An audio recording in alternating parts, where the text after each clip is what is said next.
নমস্কার বন্ধুরা, রুবিস কিচেনে সকলকে স্বাগতম। আশা করি তোমরা সকলেই ভালো আছো, আমিও ভালো আছি। নিয়ে নিলাম এক বাটি ভাত। প্রতিদিনই আমি তোমাদেরকে বলি আমি ভাত অল্প খাই। সাথে নিয়ে নিয়েছি স্যালাড, সাথে পেঁয়াজ। আর নিয়ে নিলাম ভাড়ালি, আমরা এটাকে ভাড়ালিও বলি, থোলও বলি। তোমরা কি বলো আমাকে কমেন্ট করে জানাবে। আর নিয়ে নিয়েছি কাতলা মাছ, ফুলকপি আলু দিয়ে পাতলা ঝোল করেছি। আর নিয়ে নিলাম শুক্তো, এখানে নিয়ে নিলাম। আর নিয়ে নিয়েছি পালং শাক।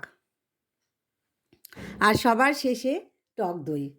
দেখো, আমার টক দই খেতে খুব ভালো লাগে, তো সেজন্য আমি প্রতিদিনই রাখার চেষ্টা করি টক দই।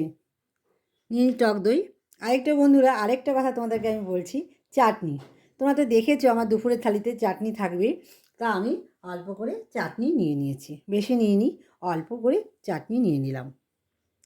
আর সাথে লেবু, আজকে লঙ্কা নিয়ে নিই, বললাম না ঝাল হয়েছে তরকারিগুলো, তাই লেবু নিয়ে নিয়েছি।